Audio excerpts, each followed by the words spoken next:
ربیع الاول کے مہینے میں سرکار دو عالم صلی اللہ علیہ وسلم کی ولادت ہوئی۔ لوگ میلاد والے دن کی خوشی میں نمازیں چھوڑ دیتے ہیں، گانے سنتے ہیں، ناچتے ہیں، رقص کرتے ہیں، شور ڈالتے ہیں، بینڈ باجے بجاتے ہیں، ڈھول ڈمکے بجاتے ہیں۔ ساری مسجدوں کی بے حرمتی ہے، کوئی انہیں سمجھانے والا نہیں۔ ان چیزوں سے اللہ کے رسول نے نفرت کا اظہار کیا اور فرمایا کہ مجھے میرے رب نے حکم دیا ہے کہ میں ان گانے بجانے والے آلات کو توڑ ڈالوں۔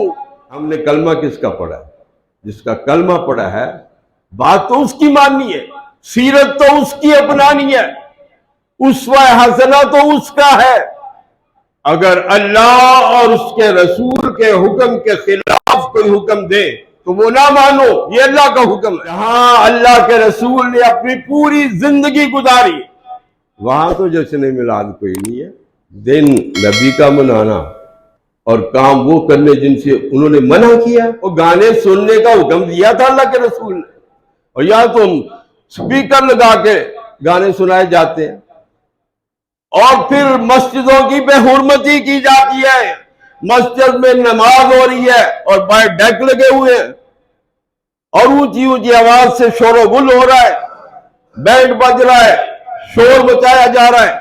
یہ ہماری مسجد کی ہی بے حرمتی نہیں، یہ ساری مسجدوں کی بے حرمتی ہے، ساری مسجدوں کی بے حرمتی ہے، کوئی انہیں سمجھانے والا نہیں۔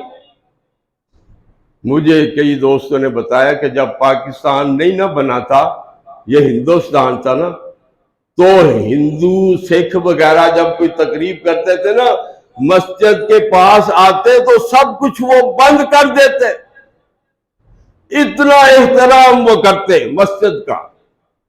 اور ہم مسلمان ہیں نا، ہماری مسجدیں ہیں نا، جو مرضی کر لیں، جو مرضی کر لیں۔ ایک شخص قبلے کی طرف منہ کر کے پیشاب کر رہا تھا، اسے کسی نے کہا کہ تو قبلے کی طرف منہ کر، اللہ کے رسول نے تو منع کیا ہے، قبلے کا تو احترام ہوتا ہے۔ اس نے کہا میرا ہی قبلہ ہے نا، تجھے کیا؟ اس نے آگے یہ جواب دیا۔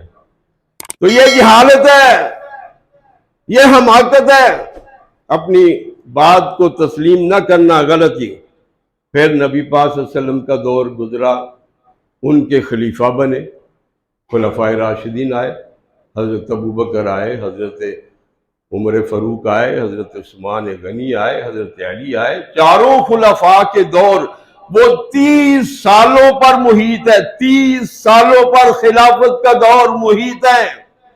ان 30 سالوں میں کسی ایک نے بھی جشن میلاد نہیں منایا۔ آج ہمارے اوپر تانے کسے جاتے ہیں، واضح کسے، ان کے دلوں میں محبت ہی نہیں ہے۔